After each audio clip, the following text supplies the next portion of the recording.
to that place. So that will be taking 1 hour.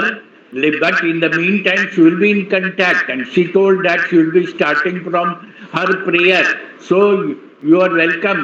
So you start from your prayer, Sangeeta ma'am. Prayer आप शुरू किए. विद्यानाथ झा ये environment के बहुत बड़े प्रोफेसर हैं और युवनों में भी इनका बहुत अच्छा प्रेजेंटेशन का मतलब इनको बहुत ऑनर मिला है. तो यूएनओ से ऑनर पाने वाले हमारे डॉक्टर बोरा साहब भी हैं और डॉक्टर बी एन झा भी हैं. हाँ, बी एन झा जी को नमस्कार. रजनी जी को प्रणाम. रजनी जी को प्रणाम. Chandreshwar Khan sahab, best faculty award winner, he has also joined. Okay Khan sahab, you have also joined. Very good. And so many people will be joining. हाँ, Avinash Prasad from Kolkata, he has also joined. Ajnabi Kumar from America, USA, California. तो एक बार अजनबी कुमार आप आ गई हैं तो ये आपने कहा था मैं प्रार्थना करूंगी, तो आप पहले प्रार्थना शुरू कीजिए. पर संगीता मैम का नहीं, Sangeeta ma'am is on travel. So Sangeeta ma'am आप प्रार्थना करिए, फिर उसके बाद अजनबी she has also prepared one prayer. So and Rajni ji, there are so many prayer गाने वाले लोग. So Sangeeta please start. Sangeeta ma'am, she has गोरा साहब, इन्होंने पर्यावरण पर इन्होंने अपना पोएम तैयार किया है. तो please Sangeeta ma'am. Sangeeta ma'am नमस्ते जी सभी को. मेरी पर्यावरण वाली कविता तो बाद में सुनाने वाली है. बट जी आई एम फ्रॉम महाराष्ट्र. जो महाराष्ट्र में सबसे बड़े संत हुए हैं, संत ज्ञानेश्वर. यहाँ से आनंदी में उनकी समाधि है और उन्होंने ज्ञानेश्वरी सबसे बड़ा ग्रंथ लिखा है जो भगवत गीता के ऊपर है. एंड उस ग्रंथ में उसने जो प्रार्थना की है एंड पे, तो इतनी बड़ी है, सबसे बड़ी प्रेयर है. उससे बड़ी कोई भी प्रेयर हो ही नहीं सकती. मैं हमेशा अमेरिका में जहाँ जाती वहाँ हमेशा बोलती कि पूरे दुनिया में इतने संत है, बट ज्ञानेश्वर महाराज की इतनी बड़ी जो प्रेयर है, वो प्रेयर मुझे बहुत अच्छी लगती है. मैं आपको आपके सामने वो पेश करूंगी. आता विश्वात्मके देवे एने वाक्यज्ञ तोषावे, तोषोणि मज द्यावे पसायता नहे. जे खळांची व्यंकटी सांड तया सत्कर्मी रती वाढू. भूता परस्परे जड मैत्र जीवांचे, दुरितांचे तिमिर जावो. विश्व स्वधर्म सूरे पाहो. जो जे वांछील तो ते लाहो. प्राणी जात वर्षत सकळ मंगळी. ईश्वर निष्ठांची मांदियाळी. अनव्रत भूमंडळी भेटतो भूता. चला कल्पतरोचे आरवा, चेतना चिंतामणीचे गाव. बोलते जे अर्णव पीयूषांचे. चंद्रमे जे अलांछन, मार्तंड जे तापहीन. ते सर्वाही सदा सज्जन सोयी रे हो तू. किंबहुना सर्व सुखी पूर्ण होऊ नित्य लोकी. भजिजो आदि पुरुषी अखंडित आणि ग्रंथोपजीविके विशेषी लोकी. दृष्टा दृष्ट विजये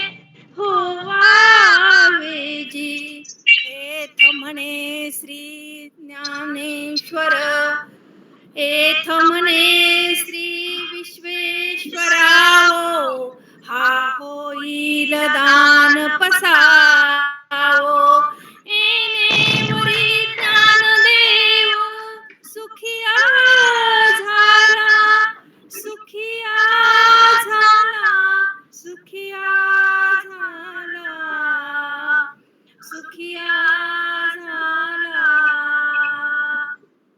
ये संत ज्ञानेश्वर महाराज जी ने पूरे विश्व के लिए प्रार्थना बोली है कि सबसे पहले जो खड़ांची वेंकटी सांडो, जो मेरे बारे में अच्छा नहीं सोचता है, उसका भी उद्धार हो जाना चाहिए। इतनी बड़ी इतना अच्छा उसका थॉट था, इस प्रार्थना में उन्होंने मराठी में बताया है। शायद आप में किसी ने ये सुनाया ही होगा कि ये जो प्रार्थना है संत ज्ञानेश्वर महाराज की, तो इन्होंने प्राणी मात्र, इस सृष्टि के जो कोई भी प्राणी मात्र है उसके लिए प्रार्थना की है। जड़ तत्व जो पत्थर है, पर्वत है, माउंटेन है, सभी के लिए प्रार्थना है। इसीलिए ये प्रोग्राम के स्टार्टिंग में ही अपना पर्यावरण का प्रोग्राम है, तो ये पर्यावरण में सब कुछ आता है, इसीलिए मैंने ये प्रार्थना कही है। बहुत अच्छा। बहुत Ajnabi ji and from USA California, आपने कहा मैं करूंगी। हाँ, करिए। She is yoga teacher consultant in USA California. Okay, start please ji. अच्युतं केशवं कृष्ण दामोदरं रामनारायणं जानकी वल्लभम्। अच्युतं केशवं कृष्ण दामोदरं रामनारायणं जानकी वल्लभम्। कौन कहता है भगवान आते नहीं, कौन कहता है भगवान आते नहीं, तुम मीरा के जैसे बुलाते नहीं। अच्युतं केशवं कृष्ण दामोदरं रामनारायणं जानकी वल्लभम्।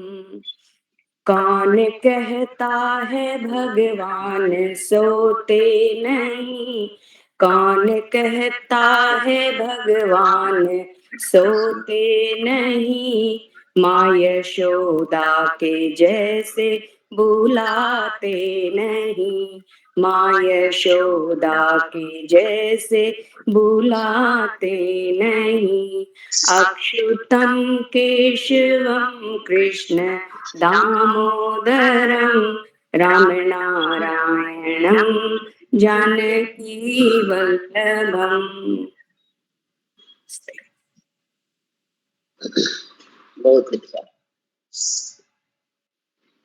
बहुत अच्छा। हम अब चाहेंगे, सुनील शर्मा जी जयपुर से आ गए। बहुत अच्छा, बहुत दिन बाद आए, बीच में कहाँ आप एब्सेंट हो गए थे, तो ज्वाइन हमेशा आते रहिएगा। बहुत अच्छा प्रोग्राम हो रहा है। ईश्वर के आशीर्वाद को हम लोग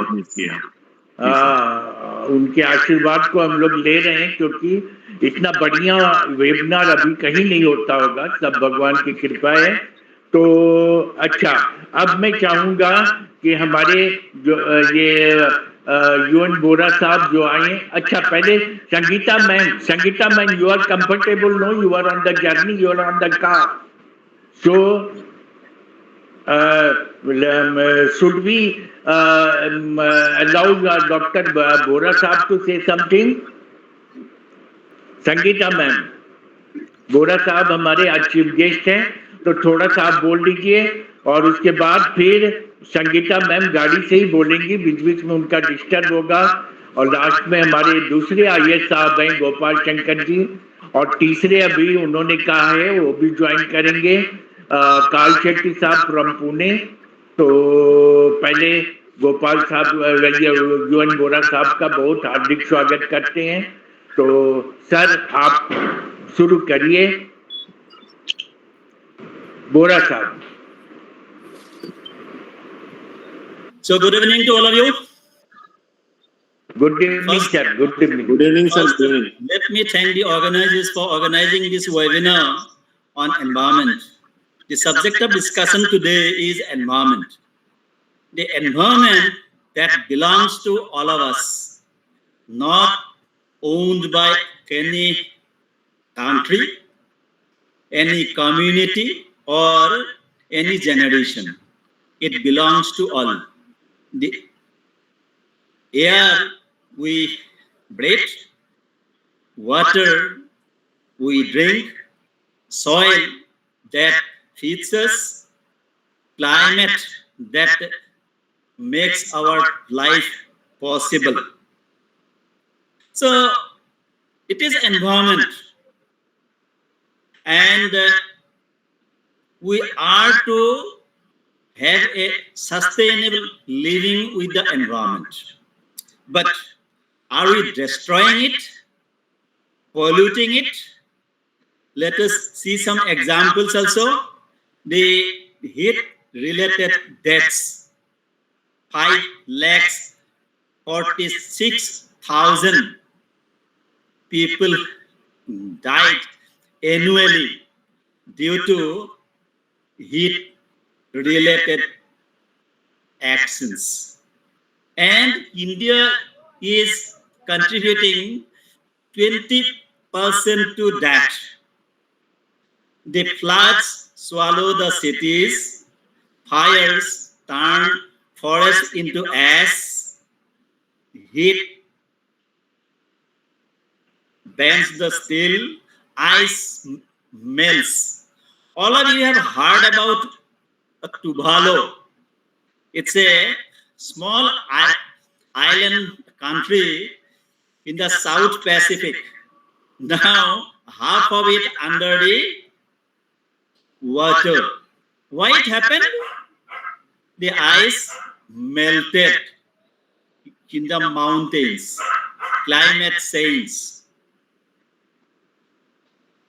Now, Bhopal tragedy, all of you know, of 1984, over 3,000 people died, 5 lakhs exposed.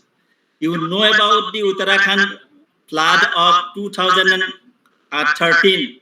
Some 5,700 people were killed. There is air pollution everywhere. Delhi, you cannot come out due to the heat waves. So it is the change we are observing now. But why does it happen so? What is the scientific basis? When we were students in 60s and 70s, we were taught about the ecological balance in nature, the biotic potential, BP, divided by the environmental resistance, ER, is equal to K. K is a constant. Means BP divided by ER is equal to K. K will always remain constant, but the biotic potential, the fecundity, the fertility rate, it is increasing like anything, and the population is in such a stage that we are crossing the carrying capacity of the earth. But whenever the BP will increase, the nature will not allow that. The environmental resistance will immediately come and will destroy everything. It's very simple. Whether it is the war, whether it is the famine, whether it is the flood, whether it is the epidemics, whatever it is, these are the effects of this environmental resistance. Now the question is about mitigation. Is it preventable? Yes, we can reduce the greenhouse emission. The adaptation, we are to adapt with the nature. All of you have heard about Sharat Chandra Sinha, the most honest chief minister in Assam. He suggested that we are to live with the floods. How it can be done? By raising platforms where you will be surprised to see the tigers and the deers stay in the same raised platform. And then we are to support the most vulnerable people. We are to plant trees, save water, reduce the waste, use public transport. At the same time, we are to take advantage of the carbon credit. All of you know the industrialized countries, they do not have the land to plant forests, to have some forest in their countries. But the United Nations asked them to reduce the carbon dioxide emission, or they are to compensate. How can they compensate?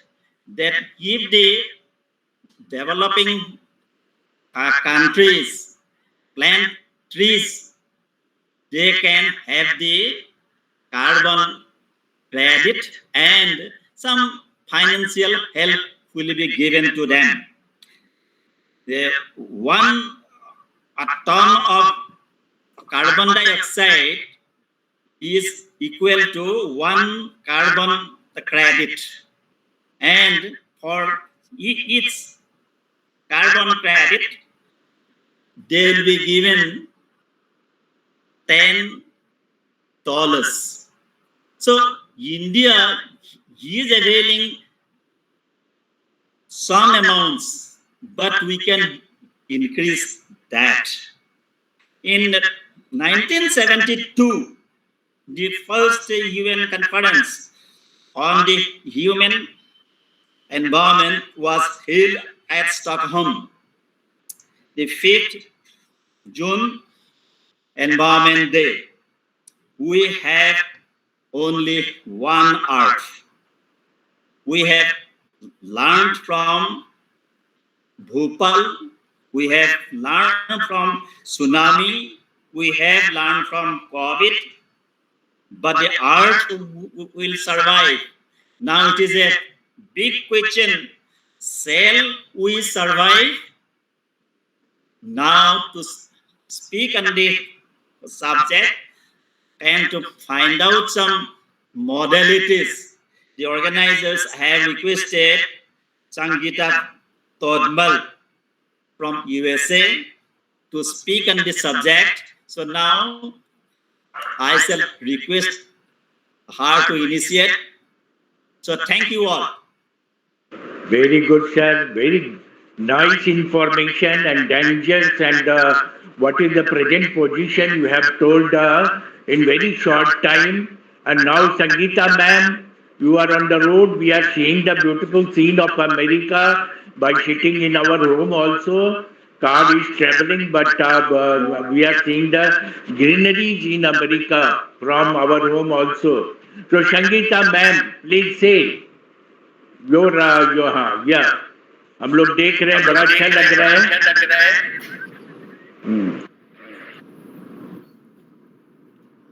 नमस्ते सभी को. मुझे ऐसा लगता है अभी जो environment की जो मूवमेंट है, आज का अपना वेबिनार है, कल भी इतने सारे प्रोग्राम हुए, मैं मतलब मुझे ऐसा लग रहा था कि अरे मैंने कुछ फेसबुक पे डाला था कल कि इतने सारे प्रोग्राम हो रहे पर्यावरण के ऊपर, बट उसका कुछ रिजल्ट है। तो शायद आग बहुत लगी है। एक कहानी है कि जैसे एक बिल्डिंग को आग लगी रहती है और एक जो चिड़िया रहती है, चिड़िया आपके मुंह में पानी भर के उसके ऊपर डालती है। तो उसको किसी ने कहा भाई इतनी बड़ी आग लगी है और तू थोड़ा सा पानी मुंह में डाल, उधर डालने से क्या होगा? तो चिड़िया ने कहा भाई जब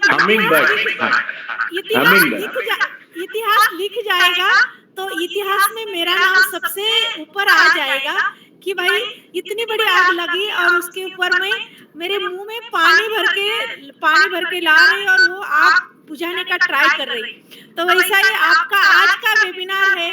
मैं धन्यवाद दे दूंगी सभी को कि पर्यावरण इतना बड़ा सब्जेक्ट है और वी आर थिंकिंग ऑनलाइन, कहीं से मिलके कहाँ से इतने लोग ज्वाइन हुए हैं और ये ज्वाइन करने इकट्ठा करना ये बहुत बड़ा काम है। और ये इतने अच्छे लगन से करते हैं, मतलब फिक्स करने के लिए आपको आना है, आपको करना है, सभी को फोन करके बोलते हैं भाई। तो सबसे पहले मैं धन्यवाद दे दूंगी सभी को कि ज्वाइन हो गए आप लोग सभी। तो जब मैं इन्वायरमेंट के सब्जेक्ट के ऊपर पीएचडी करने का सोचा तो मेरे पीएचडी वाले गाइड ने क्या बोला, आप पीएचडी कर रहे हैं इन्वायरमेंट के ऊपर तो इसका यूज क्या होगा? आपको पहले पता होना चाहिए रिसर्च क्यों कर रही। तो मैं रिसर्च क्यों कर रही उसके ऊपर जो थिंक कर रही थी तो वो थोड़े फिलोसॉफिकल थे। तो मैंने 3-4 टाइप्स के उसको रीजन दे दिया। तो बाद में मैंने एक रीजन दिया, आदमी को सक्सेस होना है, धर्म अर्थ काम एंड मोक्ष प्राप्त करना है तो सबसे अच्छा आपका हेल्थ होना चाहिए। हेल्थ अच्छा होने के लिए आपका पर्यावरण अच्छा होना चाहिए। यदि पर्यावरण अच्छा रहा तो आपकी हेल्थ अच्छी रहेगी। तो इसीलिए आदमी को मोक्ष पाने के लिए भी ये पर्यावरण काम आ सकता है। यदि मोक्ष तक जाना है तो मोक्ष तक जाने के लिए अच्छी सेहत जरूरी है। अच्छी सेहत के लिए अच्छा पर्यावरण जरूरी है। अच्छा खाएंगे, अच्छा पिएंगे, अपना फेफड़े लंग्स अच्छा करने के लिए अच्छा ऑक्सीजन ले लेंगे तो एवरीथिंग विल गुड। तो ये जो अच्छा रहने के लिए, अच्छा खाने के लिए क्या करना चाहिए और इन्वायरमेंट का जो क्वेश्चन है ये क्यों आ गया है सामने आजकल इतना we are thinking like recycle, reuse, then reduce कितना करना चाहिए? खाने में रिड्यूस कर सकते हैं? नहीं कर सकते हैं, बट रिप्लेसमेंट कर सकते हैं थोड़ा बहुत कि whatever we are eating and inside body के इनसाइड क्या जाता है, कितना पोल्यूशन जाता है, नाक से तो जाता ही है वो तो छोड़ो, बट मुंह खाने में जितना व्हाटएवर फूड खा रहे, फूड के अंदर क्या क्या चीजें अपनी बॉडी में चली जाती है तो ये भी सोचना बहुत जरूरी है। हाई लेवल की चीजें बहुत we are thinking high level things, but जो अपने सामने चीज आती है उसको ज्यादा थिंक करना चाहिए। You know we are eating a bhel puri whatever in newspaper के ऊपर खाते हैं और न्यूज़पेपर की जो इंक होती है वो इंक बनाने में कितनी टाइप्स की केमिकल यूज करते हैं। आज ही मैंने न्यूज़पेपर में पढ़ा कि इंक जिस paper I am from Maharashtra Bombay तो वहाँ का वड़ा पाव न्यूज़पेपर के ऊपर ही वड़ा पाव खाते हैं और वो जो इंक है अपने कितने पेट में वो इंक गई होगी आज तक, कितने सालों से खाते आ रहे ये। तो दिस इज छोटी छोटी जो बातें हैं, तो वो बातों से अपना बॉडी कितना खराब होता है वो भी सोचना बहुत जरूरी है। दूसरी बात ये है, जो मुंह से खाते उससे नाक से क्या क्या मतलब ऑक्सीजन लेते बाहर कहाँ, तो पोल्यूशन लेवल, आज पूना का पोल्यूशन लेवल देखा तो 450 के ऊपर है। जो मैं जिस सिटी में है अमेरिका में वहाँ 13 है, और सबसे कम वाला सिटी है कनाडा में, उसका है 2 वैंकूवर, वो सबसे ब्यूटीफुल सिटी माना जाता है। तो मेरा कहना ये है कि जितने बड़े बड़े सिटी है जो मेट्रोपॉलिटन जिसको ये जहाँ ज्यादा से ज्यादा गाड़ियां, ज्यादा ट्रेन, तो वहाँ का जो ऑक्सीजन लेवल है वो बहुत खराब हुआ है। तो वहाँ एक रूल, जैसे न्यूयॉर्क सिटी है हमारे यहाँ अमेरिका में, वहाँ एक रूल, यहाँ भी पोल्यूशन है, आप बोलेंगे यहाँ पोल्यूशन है या नहीं, यहाँ भी पोल्यूशन है, बट यहाँ रूल ऐसा किया है जहाँ जितनी पॉपुलेशन है उतने पॉपुलेशन के हिसाब से वहाँ पार्क के लिए स्पेशल जगह रखी है। तो मुझे लगता है ऐसा कुछ रूल करना चाहिए, जितना पॉपुलेशन है उसके रेशियो से उतना पार्क होना चाहिए। न्यूयॉर्क इतना बड़ा सिटी है, वहाँ हर टॉप सिटी 100 हेक्टेयर्स का नेशनल पार्क है, उसको नेशनल पार्क बोलते हैं, और हर सिटी में ऐसे नेशनल पार्क है बड़े बड़े। तो जब जो कॉन्ट्रैक्टर बिल्डर होते हैं, जो कंस्ट्रक्शन लाइन होती है, या सिटी प्लानिंग इंजीनियर होता है, तो उनमें से ऐसा रूल है, अभी भी है, भारत में भी है, बट वो रूल कितना फॉलो किया जाता है कि वहाँ उतना पार्क बना के कितने पेड़ लगाए हैं, और उससे अच्छा वो पेड़ों का ऑडिटिंग बहुत जरूरी इंपॉर्टेंट थिंग्स है। पेड़ों का ऑडिट होना बहुत जरूरी है, कितने पेड़ हैं और कितने चले गए और कितने नए पेड़ लगाए, क्योंकि हर साल बड़े बड़े सोशल वर्कर, बड़े बड़े पॉलिटिशियंस, ब्यूरोक्रेट, सब लोग पेड़ों का फोटो बहुत अच्छा निकालते हैं पेड़ लगा के, बट पेड़ आगे कितना बड़ा होता है उसके ऊपर मॉनिटरिंग करना बहुत जरूरी है।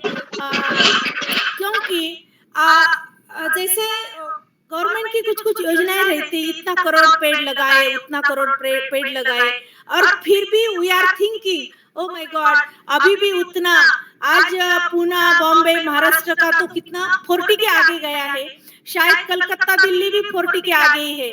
तो ये जो लेवल है हीट लेवल, ये इतनी बढ़ गई है, तो इसके लिए पेड़ जरूरी है, क्योंकि उसके मतलब उतना पेड़ रहेंगे तो जो क्या बोलते हैं ठंडक बहुत जरूरी है।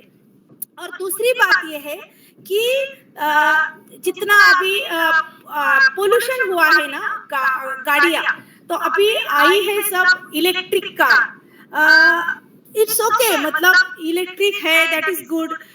देन अभी सोलर के ऊपर भी गवर्नमेंट ट्राई कर रही है, सोलर में तो इतना एडवांस हो गया है, काफी एडवांस हो गया है, बट उसके ऊपर भी मैं थोड़ा पढ़ाई कर रही थी, सर्च कर रही थी कि 25 साल 50 साल के बाद फिर वी आर थिंकिंग, अरे सोलर के बड़े बड़े पैनल है उसका क्या करेंगे, वो विंड पावर के इतने बड़े बड़े फैन है उसका क्या करेंगे, वो भी तो अपना पर्यावरण के लिए हानि हो जाएगी, ये भी बात है। तो कोई भी एडवांस चीज लाने से पहले उसका डिस्ट्रॉय क्या हो जाए, उसका डिस्ट्रॉय करने के लिए क्या करना पड़ेगा, अदरवाइज रीयूज करने के लिए क्या करना पड़ेगा, क्योंकि जहां जहां सोलर के प्रोजेक्ट है, महाराष्ट्र में भी है काफी, राजस्थान में काफी है, जहां सोलर के लिए सोलर लेवल मतलब ये अच्छा है, सन स्ट्रोक अच्छे है वहां, मतलब जो सोलर एनर्जी के लिए लायबल एरियाज है वहाँ काफी बड़े बड़े प्रोजेक्ट हो रहे हैं, गवर्नमेंट ग्रांट दे रही, इंटरनेशनल ग्रांट आ रही, but after this project natural तो एनर्जी मिलेगी, बट फिर से अगेन ये क्वेश्चन शुरू होगा कि भाई ये पैनल का क्या करेंगे। तो ये भी आने वाले समय में सबके सामने एक क्वेश्चन है, कोई भी चीज लाने से पहले उसका यूज करने के बाद उसको डिस्ट्रॉय कैसा करेंगे, ये भी सोचना जरूरी है। और दूसरी बात ये है, सोलर हो गई, इलेक्ट्रिक हो गई, ये जो एनर्जी है ये नेचुरल है, ये कम कभी होने वाली नहीं है। बट अमेरिका में सोलर का इतना नहीं है। यहाँ सोलर में कुछ स्टेट्स है, मतलब समर टाइम में ही ज्यादा सोलर का यूज होता है, बिकॉज यहाँ 6 मंथ ऑलमोस्ट विंटर है एंड 6 मंथ समर है। बट कुछ जैसे एरिज़ोना है, वहाँ बहुत अच्छा सोलर के लिए बहुत अच्छा है। सोलर के लिए बहुत प्रोजेक्ट किया ही है, गवर्नमेंट ग्रांट्स भी देती सोलर प्रोजेक्ट के लिए यहाँ। एंड दूसरी बात ये है, यूनाइटेड नेशन भी काफी प्रोजेक्ट का उनके प्रोजेक्ट कंडक्ट हो रहे इन्वायरमेंट के ऊपर। आजकल यूनाइटेड नेशन यहाँ न्यूयॉर्क में उनका यूनोक ऑफिस में मैं एक बार विजिट करने के लिए गई थी, तो यहाँ जो स्मॉल सेल्फ हेल्प ग्रुप्स है, जिसको बचत गट बोलते, तो वो ग्रुप्स कई कंट्री से आते हैं और अपना जो प्रोडक्ट्स है, इको फ्रेंडली प्रोडक्ट्स है, वो एग्जिबिट करते हैं वहाँ, और वो जगह पे फ्री में एग्जिबिट कर सकते हैं। I visited that place, that is a very nice thing. कोई भी आदमी आके, मतलब ग्रुप आके यहाँ एग्जिबिशन करवा सकते हैं, जो चीजें पर्यावरण के लिए हानिकारक नहीं है, हेल्थ के लिए हानिकारक नहीं है, सेहत के लिए अच्छी है। अपना आयुर्वेद बहुत अच्छा है, जो नेचुरल मेडिसिन भारत के लिए जैसी ऋषि मुनि की संस्कृति है, वैसी मैं बोलूँगी कि अपना इन्वायरमेंट जो वनस्पति है, इतनी सारी वैरायटी की वनस्पति है, शायद उसके ऊपर एक ग्रंथ भी आया है आयुर्वेद में। तो ये जो है, इसका भी डेवलप होना जरूरी है, यहाँ तक आना जरूरी है। आजकल मैं देखा टर्मरिक पिल्स देखा, अश्वगंधा की गोली देखा यहाँ के मॉल्स में। तो ये जो है जो आदिवासी संस्कृति है, इन्वायरमेंट के ऊपर जो जिंदगी जीते हैं, पेड़ पौधा पत्तों से जो मेडिसिन बनाते हैं, उसके लिए भी मार्केट इंटरनेशनल लेवल बहुत अच्छा है। और गवर्नमेंट ने भी उनके लिए जो सपोर्ट करना चाहिए, वो सपोर्ट बहुत अच्छा जरूरी है, क्योंकि यदि इन्वायरमेंट अच्छा रखना है तो नेचर वाली जो चीजें हैं, तो वो ज्यादा उसको एक्सपोर्ट किया ने, तो उसका जो बेनिफिट है वो नेचर के लिए यूज होगा। मतलब जो जहाँ का जो आदिवासी लोग है, उसका भी डेवलपमेंट हो जाएगी उसकी वजह से। तो नेशनल इंटरनेशनल लेवल जो स्कीम्स है related to health and environment, it is very very important, because of आने वाले समय में जो ऐसे कहा जाता है, आने वाले समय में जो वॉर होगा वो पानी के लिए वॉर होगा, क्योंकि पानी नेचुरल सोर्स है, वो भी जो पर्टिकुलर मतलब उसका यूज बहुत अच्छा होना जरूरी है। दूसरा ये है जो माइनिंग है, तो माइनिंग का भी सेविंग होना बहुत जरूरी है। ऑल ओवर वर्ल्ड जितना भी माइनिंग है, उतना माइनिंग जो अर्थ के ऊपर जितना माइनिंग है, यदि वो माइनिंग खत्म होने के बाद मतलब क्या हो जाएगा, इसीलिए save mining save, it is very important thing, because of for the mining आगे वाले जो डेवलपमेंट है, without mining we can't do anything, that is very important.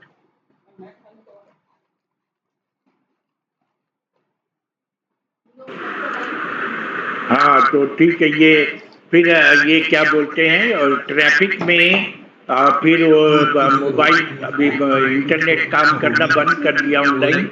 In the mean, हाँ आ गई संगीता मैम, हाँ ज्वाइन, ओके। ये बीच बीच में प्रॉब्लम आएगा ट्रेवल में। इन द मीन टाइम हमारे दूसरे यूएनओ के अवार्ड विनर हैं डॉक्टर बी.एन. झा जी, विद्यानाथ झा जी। जब तक संगीता मैम ज्वाइन करें, विद्यानाथ झा जी बोले। हाँ ज्वाइन, संगीता मैम ज्वाइन, या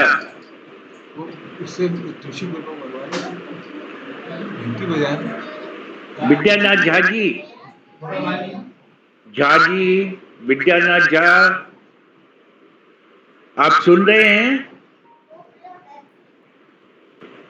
अच्छा, विद्यानाथ झा जी, अच्छा, हमारे बीच में हर्ष जी भी आए हैं। ये यंग इकोनॉमिस्ट हैं और हाँ, विद्यानाथ झा जी आ गए।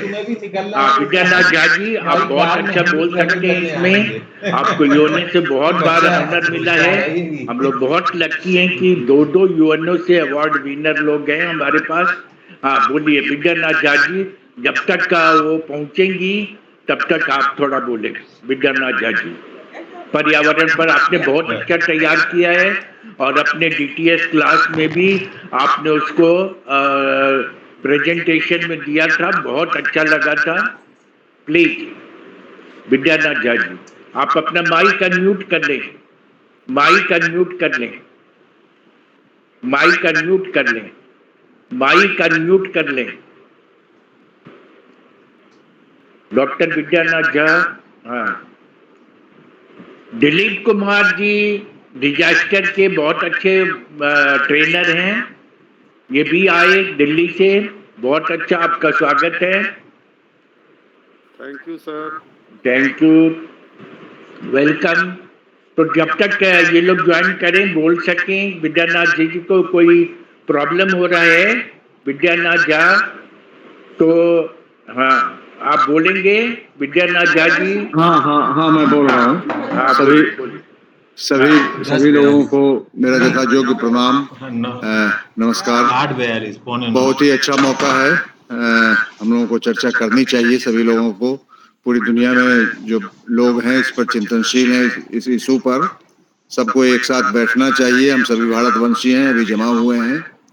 कल 2 प्रोग्राम हुए थे, एक वहीं पीटीसी में जहां मैं गया था, आपके कहने पर, आपके निर्देश पर, वहां भी एक प्रोग्राम हुआ था, और उसके बाद फिर बॉटनी डिपार्टमेंट जो मिथिला यूनिवर्सिटी का है वहां भी, और वही विषय था contemporary environmental issues before the world today. तो जहां तक मुझे संभव हुआ मैंने बातों को रखा। अभी के समय में देश दुनिया बहुत ही विचित्र स्थिति से गुजर रही है, और आप देख रहे हैं किस प्रकार से ये हॉर्मुज स्ट्रेट वाला जो इशू है, जिसके चलते पूरी दुनिया में उथल पुथल मच गई, फिर से महंगाई एक बार बढ़ गई, पूरी दुनिया तबाह हो गई, और अमेरिका के जो राष्ट्रपति हैं इस राइप एज में भी लगता है कि पूरी दुनिया को तबाह करके छोड़ देंगे। और अब ये देखिए ईरान में ये करने की क्या जरूरत थी, या फिर वेनेजुएला के जो राष्ट्रपति हैं उनको जबरदस्ती पकड़ के, जैसे लगता है कि मिडिएवल टाइम का युद्ध चल रहा है, ले जाकर के रखने की क्या जरूरत थी। कुछ तो किसी को डिस्टेबलाइज तो नहीं कर पाए, न ही ईरान को डिस्टेबलाइज कर पाए और न ही वेनेजुएला को कर पाए, और फिर अब डेनमार्क, उनकी नज़र ग्रीनलैंड पर लगी हुई है कि वहाँ जो रेयर अर्थ हैं या फिर आज की दुनिया के लिए जो आवश्यक चीजें हैं सब वहाँ मिल रही हैं, तो इतनी दूर से वो ग्रीनलैंड का भी शासन करेंगे, वेनेजुएला को एक अमेरिका का एक स्टेट बना देंगे। तो ये स्थिति है बैकग्राउंड में, जिसके चलते पूरी दुनिया आज ताश नाश हो रही है। सबसे बड़ी बात है ग्लोबल वार्मिंग को लेकर के, जिसको वो रिकॉग्नाइज भी नहीं करना चाहते हैं कि ये वास्तव में एक प्रॉब्लम है। क्लाइमेट चेंज का जो प्रॉब्लम है उसको भी वो रिकॉग्नाइज नहीं करना चाहते। तो ये इस तरह की जो स्थिति हो रही है उससे पूरी दुनिया संकट में पड़ गई है। इस बार देखिए रेनफॉल का जो फोरकास्ट हुआ है उसके मुताबिक इंडिया में माइनस में इस बार वो जाएगा। अल नीनो का प्रभाव अलग से है जिसको कि कहा जा रहा है। तो ऐसी स्थिति में क्या स्थिति हो, तब तो यही उपाय बचता है कि हम हमारा जो डिपेंडेंस है फॉसिल फ्यूल्स पर वो कुछ कम हो, और कम होते होते अब तो ये भी बात की कि परसों ही ये E100 मतलब 100% इथेनॉल पर चलने वाला वाहन इजाद कर दिया गया है, वो ऑपरेशन में आ गया है। ये एक अच्छी बात है। ठीक उसी तरह से आज मैं अभी पढ़ रहा था E85 गवर्नमेंट ने 85% इथेनॉल पर चलने वाला ये इसको भी ये लाने की तैयारी हो गई है, बल्कि इस तरह के फ्लेक्सी फ्यूल्स जो हैं वो अब इजीली अवेलेबल होंगे, उसके लिए सारी तैयारी चल रही है। तो मरता क्या न करता। स्थिति वही हो गई है कि ऐसे समय में हम क्या कर सकते हैं खुद को बचाने के लिए, दुनिया को बचाने के लिए, अपने जनरेशन को, आगे आने वाला जो हमारा जनरेशन है उसको बचाने के लिए हम क्या कर सकते हैं। या तो हम फिर लौटें आयरन एज में, स्थिति तो वही है, गैस नहीं मिल रहा है हर जगह। करीब करीब मैं समझता हूँ कि 15 दिनों से हम परेशान थे, उसके बाद गैस मिल पाई है, कुकिंग गैस जो है। दरभंगा जैसे शहर में ये हालत है। अब तो लोग करें तो क्या करें, तो नदियों में पानी नहीं है।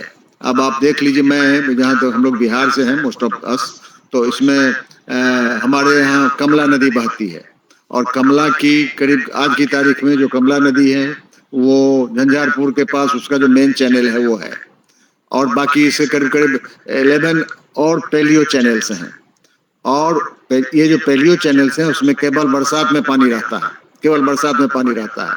उसके बाद मैं ये देखने के लिए गया था परसों कि मखाना जो कि स्टैग्नेंट वाटर में होता है, उसके जो प्लांट्स हैं वो हमने देखा कि नदी के कोर्स में ये मखाना का प्लांट ग्रो किए हुए है, जो कि ऐसा होता नहीं है। फ्लोइंग करंट में, करंट वाली नदी में मखाना नहीं हो सकता है, स्टैग्नेंट वाटर में ही हो सकता है। मैं फिर दोबारा उस जगह को देखने गया और चेक डैम बन रहा है जिसके चलते नदी की धारा को रोक दिया गया है। वैसे वहाँ वो धार्मिक स्थल भी है, कमला देवी हैं, उनसे लोग बहुत तरह की मन्नतें मांगते हैं, खास करके संतान के लिए। जो संतान के जो इच्छुक लोग होते हैं, कमला स्नान जाकर करना उनके लिए कहा गया है और वो जाते हैं। और नदी में पानी नहीं होने की वजह से विचित्र स्थिति हो गई थी। लोगों ने मांग की थी सरकार से, बिहार सरकार से, कि आप ऐसी स्थिति कीजिए कि ये जो नदियां हैं इनमें सालों भर पानी बहे। सभी के सभी 11 जो पैलियो चैनल्स हैं सबकी वही हालत है। लेकिन ये अच्छी बात है और हमारी नज़र में भी ये बात आई। हम इस बात को दोहराना चाहते हैं, मांग भी सरकार से करते हैं कि चलिए अब आपको यदि पूरा पानी नहीं, वर्षा नहीं हो रही है, सालों भर पानी नदियों में नहीं बह रहा है, तो आप चेक डैम बना के पानी को कम से कम स्टोर कीजिए। और मखाने की मांग ग्लोबल स्केल पर बढ़ गई है, तो उसके चलते उसका प्रोडक्शन, उसकी प्रोडक्टिविटी बढ़ाना भी समझिए कि एक तरह से आवश्यक हो गया है। तो आप ऐसा कंडीशन क्रिएट करके आप मखाने की खेती करवाइए। फॉरेन करेंसी का जो ये है वो आपको होगा, इसमें मदद होगी, इसका उत्पादन भी बढ़ेगा, उत्पादकता भी बढ़ेगी, आप सालों भर सप्लाई कर पाएंगे। लेकिन अभी जो हार्मोज स्ट्रेट वाला जो प्रॉब्लम है उसके चलते मखाना भी फंसा हुआ है और उसका दाम अचानक, उसके दाम में कमी आ गई है। तो यह एक स्थिति बनती है हमारे पड़ोस में। तो थिंक ग्लोबली, एक्ट लोकली, जो परिस्थितियां हमारे सामने में है, और उसको लेकर के अब ये नई स्थिति ये हुई है कि लोगों ने दरभंगा, मधुबनी जिला, इन 2 जिलों में पहले पोखरे में खेती होती थी, और हमारा जो दूसरा ये है स्ट्रेच है, खास करके सहरसा, पूर्णिया, कटिहार, किशनगंज वाला, वो कोसी बेल्ट है। और कोसी बेल्ट में लेयर जो है सो ऊपर है पानी का, तो आसानी से वहाँ पर बहुत पहले से खेत में खेती होती आ रही है, खेत में, क्योंकि वहाँ वाटर को रिटेन करना आसान होता है। तो अब एक फ्रिक्वेंट सिचुएशन डेवलप कर गया है। मैं जानकारों से बात कर रहा था तो उनका कहना था कि दरभंगा, मधुबनी में एक चैलेंज है, जहाँ तक कि पोखर सिस्टम में पहले से मखाने की खेती होती थी, और इस बार लोगों ने खेत में खेती, मतलब मखाना का cultivation in arable crops, arable field, ये जो करना शुरू किया है, उसके चलते बहुत पानी की खपत हो रही है, बार बार उसको पानी देना पड़ रहा है। और अंडरग्राउंड वाटर का जो लेवल है, लेयर, वो उसके चलते मखाना की खेती के चलते भी प्रभावित हो रहा है। अभी एक नया सिचुएशन डेवलप कर गया है जो कि पहले नहीं था। तो कुल मिलाकर के बहुत ही अनस्टेबल सिचुएशन है। हम कैसे कोप अप करें? अभी पिछले साल मैं गया था, यहाँ पर इंटरनेशनल गैदरिंग है, मैं इस बात को यहाँ बता सकता हूँ। हमारे यहाँ एक ग्रास है जिसको वेटिवर ग्रास बोलते हैं, संस्कृत में उसको उशीर कहा गया है, नलद कहा गया है, जिसकी जड़ एरोमेटिक है, जिससे सुगंध निकलती है। और this is a sacred grass also. उसकी पूजा विधिवत होती है गाय के गोबर के साथ, मिट्टी के ढेले के साथ। और 6 महीने तक जो महिलाएं आमतौर पर जो रवि शनि व्रत रखती हैं, नमक नहीं खाती हैं, मन्नतें मांगती हैं, है ना। तो ऐसी स्थिति में इस सेक्रेड ग्रास को में हमने देखा कि वेजिटेटिव एरियल वेजिटेटिव ओवरग्रोथ इसमें हो गए, डेवलप कर गए, जो कि नॉर्मली नहीं होते हैं। इतना टेम्परेचर था 2024 की मैं बात कर रहा हूँ, जिसके चलते उसमें एरियल वेजिटेटिव ग्रोथ अपीयर हुए। ये भी एक नया सिचुएशन था भारत में, हम लोगों ने इसको देखा, ये पहले से रिपोर्टेड नहीं थी ये बात, हमने इसको रिपोर्ट किया है। तो ये ग्लोबल वार्मिंग को लेकर के और क्लाइमेट रेसिलियंस जो फैक्टर है, जिसके चलते भी कई तरह की समस्याएं हो रही हैं। अब यहाँ पर बात चल रही है कि बायोडाइवर्सिटी का भी लॉस बहुत लार्ज स्केल पर हो रहा है। इसीलिए जो पुराने वृक्ष हैं उनको चिन्हित किया जाए, जिस इलाके में जो भी वृक्ष है, और उसको पेंशन दी जाए, वृक्ष को पेंशन दी जाए। कहने का मतलब ये है कि वृक्ष के लिए पुराने वृक्षों के लिए ऐसी व्यवस्था की जाए जो वो सरवाइव कर सके और भी लंबे पीरियड तक। संयोग से हम लोगों ने पढ़ रखा था कि पाटलिपुत्र जो है, पटना जहाँ से आप आते हैं, तो उसका नाम पाटली वृक्ष के नाम पर है, पाटलिपुत्र जगह। मैं खोज रहा था कि कहीं पाटली है भी या नहीं है। स्टेरियोस्पर्मम सुआवियोलेंस उसका बोटेनिकल नाम है। तो लेकिन संजोग से करीब 2 साल पहले मैं पटना गया था, एक अचानक हमने एक नए वृक्ष को देखा। मैंने उसका फोटो वगैरह खींचा, बोटेनिकल सर्वे ऑफ इंडिया को मैंने भेजा, और वहां से आइडेंटिफाई हो गया कि यही पाटली वृक्ष है। उसके फूल रात में गिरते हैं, सुबह में फिर दिखाई नहीं देते। तो अब पटना में गिनती के पाटली के वृक्ष बच गए हैं।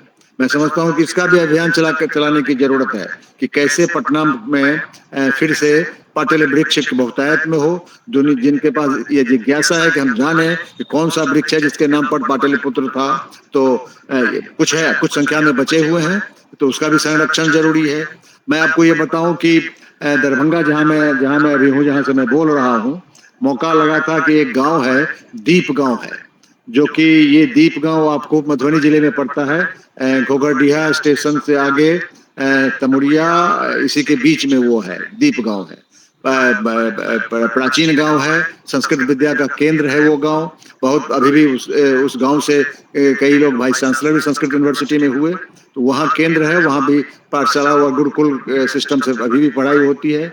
वहाँ लोगों ने मुझे दिखाया कि देखिए, ये जो रेलवे लाइन बिछी थी, समझ लीजिए आज से करीब मैं समझता हूँ 1800 कुछ में, जब लक्ष्मीश्वर सिंह दरभंगा के महाराजा हुआ करते थे, उन्हीं के टाइम में रेलवे लाइन आपको बिछी थी, छोटी रेलवे लाइन। तो उससे भी पहले का एक आम का वृक्ष, जिसको कि डोमा बम्बई के नाम से वहां जानते हैं, लोगों ने दिखाया कि देखिए आज भी सरवाइव कर रहा है वो पेड़, आम का पेड़। मैंने देखा, बहुत लंबा पेड़ था और उस पर कुछ ये ऑर्किड्स वगैरह भी ग्रो कर रहे थे। अभी अब खोज की जा रही है कि पुराने वृक्ष, बरगद के वृक्ष खास करके, अभी कुछ अखबारों में ये अभियान चला रखा है कि पुराने पेड़ कितने वर्ष के अभी भी हैं एलाइव। तो उसमें आमतौर पर हम लोग देखते हैं कि बरगद का वृक्ष, चूंकि एक वृक्ष से और भी कई सारे वृक्ष हो जाते हैं उसमें, और बहुत लंबा एरिया बरगद का वृक्ष घेरता है और उसको पवित्र माना जाता है। तो ये भी एक कंसेप्ट है कि पुराने वृक्षों को खोजा जाए। अब चंपारण, हमारे बिहार में कई सारे जिले हैं जिनके नाम जंगल से डिराइव्ड हुए हैं, जैसे अररिया, अरण्य से डिराइव्ड हुआ। चंपारण जो हमारा जिला है, तो अब 2 जिले हो गए हैं, ईस्ट चंपारण, वेस्ट चंपारण। तो चंपा का वृक्ष वहां बहुतायत, प्राकृतिक रूप से बहुतायत में आज भी पाया जाता है, और सरकार उसको संरक्षण दे करके ये कर रही है। तो चंपा का वृक्ष, अररिया, फिर सारण्य, उससे सारण जिला बना हुआ है। तो इस तरह से आज भी वो अभिहित करते हैं, डिनोट करते हैं कि एक शुरू में प्राचीन काल में जंगलों से, यहाँ जंगलों की रही होगी, बहुतायत रही होगी, जंगली एरिया की बहुतायत रही होगी। तो हम एक बार फिर से हम लौटें और अपने नदियों को, अभी बिहार सरकार ने घोषित किया है कि हम ये पुरानी नदियों को हम रिवाइव करा देंगे।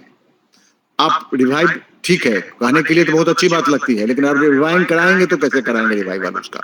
क्योंकि पानी का जो क्वांटम है, रेनफॉल का जो एनुअल क्वांटम है एवरेज, इस इलाके में हम लोगों को याद है कि 1100 से 1200 मिलीमीटर पर एनम वर्षा हुआ करती थी, रेनफॉल हुआ करता था। यूनिवर्सिटी को बंद करना पड़ता था बाढ़ के चलते, और अब सब ये पुरानी बात हो गई। अब तो सब जगह चापाकल। पिछले साल आपको 2025 में मेरा गांव केवटी है, दरभंगा जिला में, अब 70-71 वर्ष की हमारी आयु है, आज तक हमने नहीं सुना था कि चापाकल भी गांव के इलाके में, शहर में तो बहुत हालत बहुत पहले से खराब है, लेकिन गांव में भी चापाकल सूखेंगे और लोगों को 1 महीने के लिए माइग्रेट करना पड़ा अपने इष्ट मित्र कुटुंबों के पास। आपको शहरों में पूछा जब हमने, तो उन्होंने कहा कि नहीं, अब पानी की हालत ठीक होगी, चापाकल की हालत ठीक होगी, तभी हम वापस लौटेंगे। ऐसी स्थिति हो गई। बीएन झा जी हमारे बीच में तीसरे आईएएस ऑफिसर काल शेट्टी साहब आ गए। काल शेट्टी साहब को प्रणाम, थोड़ा लेट आए हैं, आपका स्वागत है। नमस्कार। नमस्ते। 20-25 मिनट हो गया, बहुत अच्छा चल रहा है sir, thank you very much. बहुत अच्छा 25 मिनट हो गया, हम अभी देखे। स्वागत है सर आपका, थैंक यू। क्या मैं कंटिन्यू करूं? कंटिन्यू कीजिए। हाँ, तो मैं ये बताऊं कि 2024 में ही मैं मखाना पर काम करता हूं, तो देहाती इलाके में उसको देखने के लिए, खेती देखने के लिए मैं गया था कमतौल के पास। वो इलाका जाले ब्लॉक में पड़ता है और वहीं पर अहल्या स्थान है जो रामायणकालीन रामायण परिपथ में भी है, रामायण सर्किट में भी है। फिर वो गौतम ऋषि का आश्रम है, गौतम कुंड आज भी है।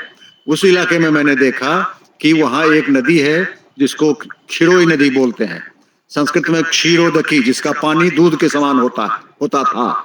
अब उसको मैंने देखा, उसमें जिसको बोलते हैं शपथ खाने के लिए 1 बूंद भी पानी नहीं था और पूरे 1 महीने तक ये स्थिति उसमें रही।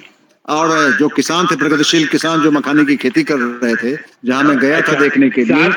साथ में ये अमेरिका का वहाँ डेकोरेशन संगीता मैम दिखा रही हैं, वो भी देखते रहिए। वो अमेरिका में, हाँ, बहुत अच्छा लग रहा है। और वही पर्यावरण के प्रोग्राम के लिए अमेरिका में उनको स्पेशल स्पीकर के रूप में बुलाया गया, तो हमारा भी प्रोग्राम देख रही है, वहाँ का भी, तो सब उनको भी देखते रहिए।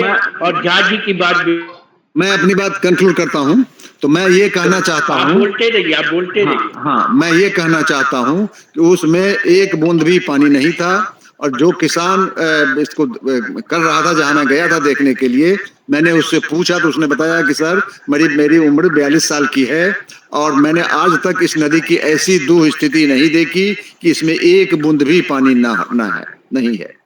तो अब नदियों की हालत आप देख लीजिए, छोटी छोटी नदियों का पानी ही बड़ी नदियों को संभालित करता है। अब ये छोटी छोटी नदियां सूख रही हैं, इसीलिए इस बात का डर है कि जो एरिया वाटर सरप्लस था हमारा मिथिला एरिया का भी, वाटर सरप्लस एरिया, पानी का मायका, उसको पानी का नैहर बोलते हैं, और उसमें ये हालत हो गई है कि वहां पर नदियों में पानी नहीं है। कई नदियां ऐसे पानी से विहीन होती जा रही हैं, जिसको कि हम इस तरह से उसकी दुस्थिति अपनी आंखों के सामने होते हुए देख रहे हैं। एक आपको पोखरे हैं, छोटे छोटे पोखरे, वो आज की हालत में सारे के सारे यूट्रोफिकेटेड हो गए हैं, क्योंकि आपको ये खास करके ये जो हमारा पेस्टिसाइड्स है, इनऑर्गेनिक फर्टिलाइजर्स है, सिंथेटिक फर्टिलाइजर्स, उसका यूज इतना ज्यादा हो रहा है कि उसका सारा ये रेसिड्यू जो है मेन फसल को पर अपना काम करने के बाद जितने भी रेसिडुअल ये इस तरह के केमिकल्स हैं, all of them they find their refuge in the ponds and tanks area में। तो सब की हालत ऐसी हो गई है कि अब उसमें आदमी कौन कहे, जानवरों के नहाने के लायक भी नहीं है। एक जमाने में हमारे बचपन में हम लोग देखते थे कि घर की जो रसोई बनती थी वो उसी पोखरे से पानी आता था और रसोई बनती थी और हम लोग खाते पीते थे। उस वक्त तो पाइप चापाकल भी नहीं था, यही एक सोर्स था पानी का, आज से करीब 60-50 बरस पहले। तो ये हालत हम लोग देखते चले जा रहे हैं। बड़े पोखरे जो हैं, बहुत विशाल जो पोखरे हैं, क्योंकि हमारे इलाके में ये रजोखर नाम के पोखरे भी काफी संख्या में है। और ये आपको जो यहाँ राजा शिव सिंह हुआ करते थे, जिनके French philosopher and guide Vidyapati, कवि महाकवि विद्यापति थे, तो उस ऐसे पोखरे सरवाइव कर रहे हैं, वो हैं, लेकिन उनकी भी देख रेख की जरूरत है। तो अभी के जमाने में जब हम विश्व पर्यावरण दिवस की बात करते हैं, तो सबसे बड़ा फैक्टर, खास करके ग्रामीण क्षेत्रों में, बड़े शहरों में तो एयर पोल्यूशन वगैरह भी फैक्टर है, लेकिन ग्रामीण इलाके में आज बिहार जैसे राज्य में आपको पानी की उपलब्धता बढ़ाना एक बहुत बड़ी समस्या है।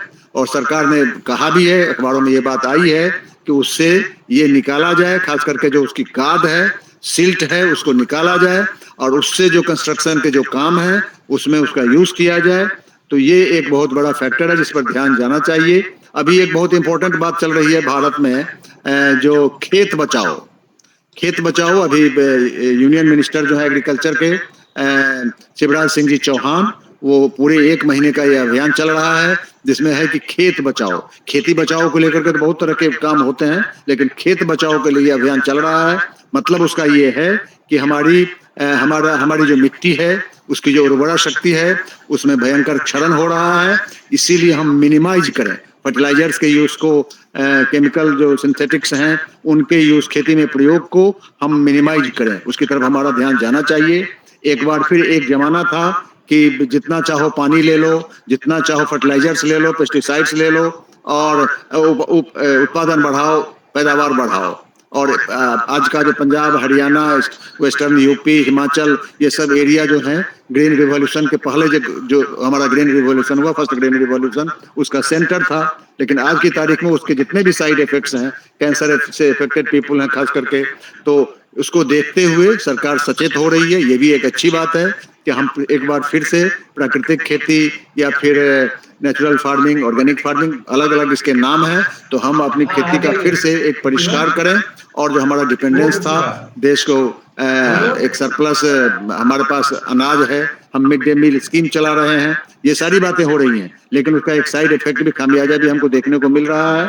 तो अंडरग्राउंड वाटर हमारा बर्बाद हो चुका, हमारी और सारी चीजें हेल्थ पर जो उसका खराब असर है वो भी देखने को मिल रहा है। कैंसर का इंसिडेंस बढ़ रहा है, दूसरे रोग बढ़ रहे हैं। ऐसी हालत में हम क्या करें? तो एक बार फिर से लेट अस रिवर्ट बैक। पूरी तरह से रिवर्सन तो संभव नहीं है क्योंकि श्रीलंका में लोग देख चुके हैं कि उसका क्या हाल हुआ है। हाँ, छोटा सा राज्य सिक्किम है, वहाँ ऑर्गेनिक फार्मिंग की बात चल रही है सक्सेसफुली, तो ये ठीक है। ये आइसोलेटेड पैचेज में इस तरह के उदाहरण है तो वो ठीक है, लेकिन बहुत लार्ज स्केल पर हम धीरे धीरे फिर से हम मिनिमाइज करें एग्रीकल्चरल केमिकल्स के यूज को और हम मिट्टी की सुधारें। हमारे पास तो एग्जाम्पल मौजूद है, यहाँ के भारत के बाहर के लोग भी यहाँ पर हैं। थाईलैंड का, मैंने पहले भी कहा था, थाईलैंड के जो राजा थे भूमिबोल अतुल्य तेज, उनका जो जन्म दिवस है 5 दिसंबर, वो मनाया जाता है वर्ल्ड सॉइल डे के रूप में। उन्होंने जो वेटिवर ग्रास है उसका अपने देश के एग्रीकल्चर में प्रयोग कर आपको रिवॉल्यूशनाइज कर दिया अपने वहाँ के एग्रीकल्चर को, और इसीलिए उनके सम्मान में, इसी बात के सम्मान में तो उनका जन्म दिवस वर्ल्ड सॉइल डे के रूप में मनाया जाता है। इस तरह के बहुत सारे एग्जाम्पल्स मौजूद हैं जिसको कि हम अपने डे टू डे लाइफ में उसको हम यूज कर सकते हैं और अपनी स्थिति को सुधार कर सकते हैं। तो मोटा मोटी जो आपने हमें समय दिया तो उसमें जो परिस्थितियां अभी बन रही हैं देश में, खास करके रिन्यूएबल एनर्जी, अभी की जो मेन समस्या है वो है रिन्यूएबल एनर्जी की। हम फॉसिल फ्यूल्स पर अपना डिपेंडेंस खत्म करें, और मैं समझता हूं कि हम लोग अपने जीवन काल में ही इस बात को देखेंगे कि जीवाश्मीय ईंधन का उपयोग, मैं समझता हूं कि धीरे धीरे खत्म होता चला जाएगा। और हमारी जो निर्भरता हो जाती है कि कभी ट्रंक साहब पागल हो जाते हैं, पूरी दुनिया को तबाह करने लग जाते हैं, तो यदि हम सोलर एनर्जी, रिन्यूएबल एनर्जी के जो दूसरे फॉर्म हैं, wind energy, geothermal energy, hydro electricity, ये जो भी है, फिर अभी हाइड्रोजन की बात चल रही है, हमारा बायोमास एनर्जी की बात चल रही है, तो हम धीरे धीरे अपनी स्थिति में सुधार करें। भारत तो इसमें लीड ले रहा है सोलर अलायंस के रूप में, ये इंटरनेशनल सोलर अलायंस के रूप में, हाइड्रोजन एनर्जी के रूप में को डेवलप करने के रूप में भारत तो इसमें अगुवाई कर रहा है।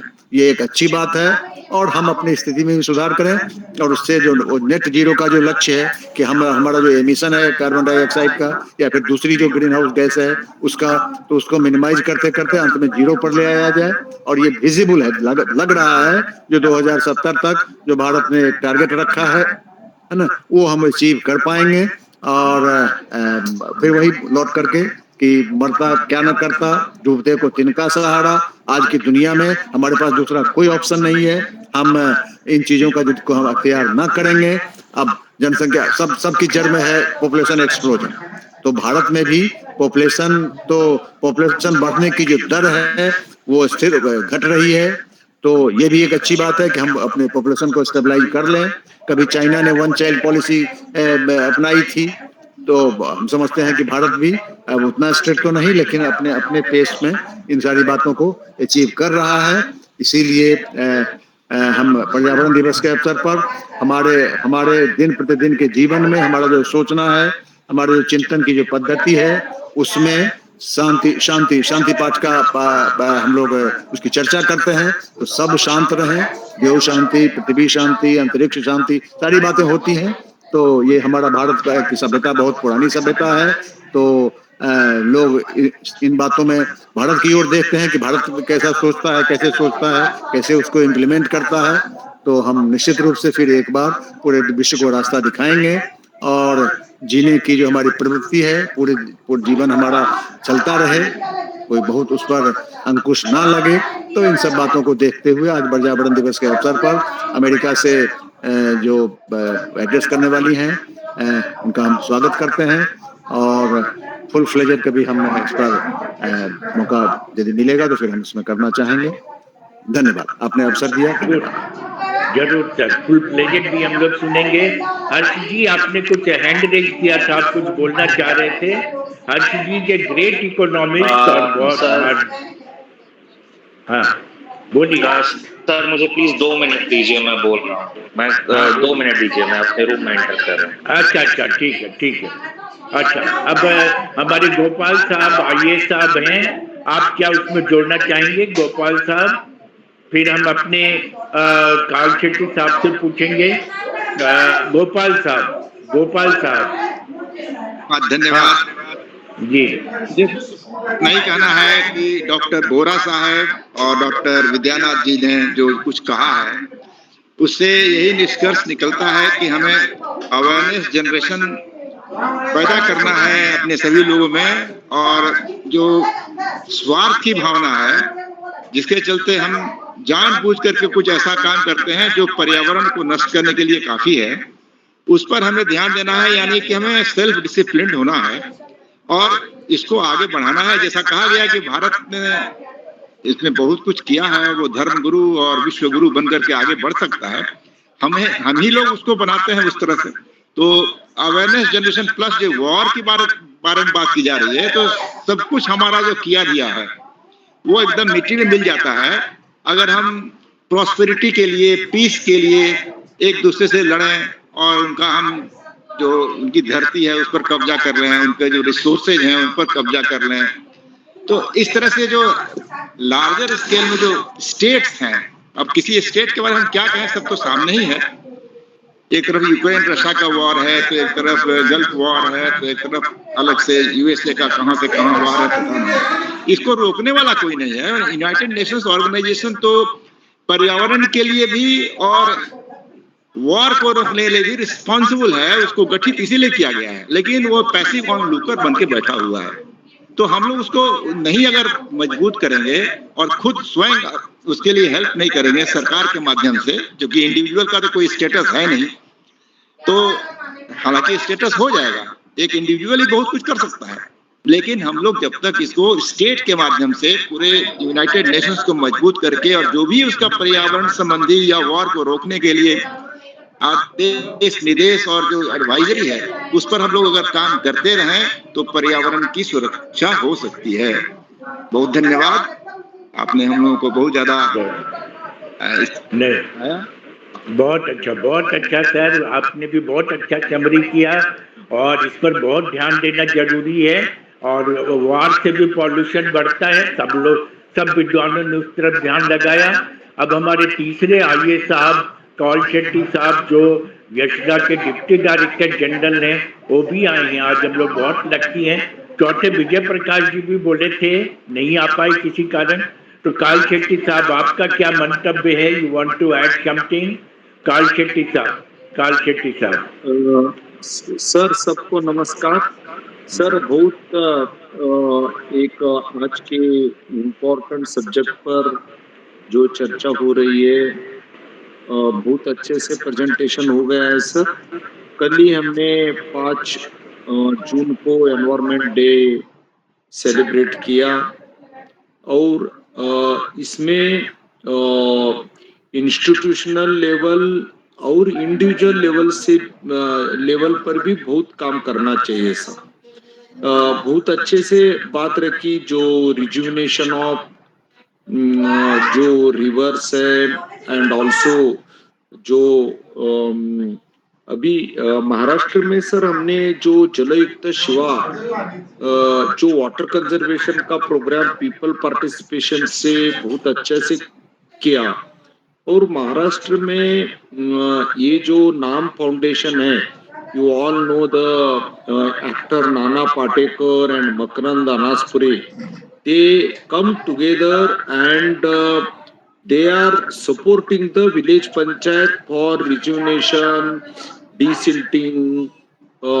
इसके बारे में बहुत अच्छा काम चल रहा है। भारतीय जैन संगठन भी बहुत अच्छे से काम करती है, और ये सस्टेनेबल डेवलपमेंट गोल में जो 13, 14, 15 13th गोल है क्लाइमेट एक्शन, 15th है लाइफ बिलो वाटर, 14th है लाइफ बिलो वाटर, 13th है क्लाइमेट एक्शन है and 15th life above land है। और इसमें जो 6th है वाटर एंड सैनिटेशन। और ये अभी आज एक ग्लोबल पर इसकी चिंता हो रही है। आज हमें सबको इसमें काम करना चाहिए। कर सर, इससे मैं ये मंच को ये बताना चाहता हूँ, अभी इसमें जो सॉलिड वेस्ट का भी बहुत आज एक गंभीर समस्या है, उस पर भी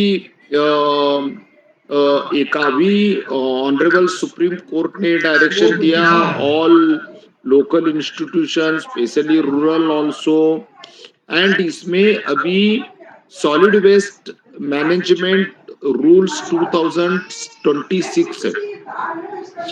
इसमें बहुत अच्छी बात रखी है कि इंडिविजुअल लेवल पर जो सिंगल यूज प्लास्टिक को बैन है and also segregation at source in पहले ये wet waste, dry waste, including ये जो सैनिटरी पैड्स है, यूज्ड डाइपर्स है, एक पैकेट में देना चाहिए, and all dangerous waste means वो CFN बल्ब है और बाकी का कांच का कुछ मेडिसिन के बॉटल्स है, ये बाकी के सब इसमें ये segregation at source. And sir दूसरा, एक ग्रुप के लिए हमारे को घर में एक प्रोग्राम करने का है, हमारे को मंगल कार्यालय में प्रोग्राम करने का है कि 100 लोगों से ज्यादा एक प्रोग्राम है, तो they have to inform concern local government and इसमें उनकी जिम्मेदारी रखी।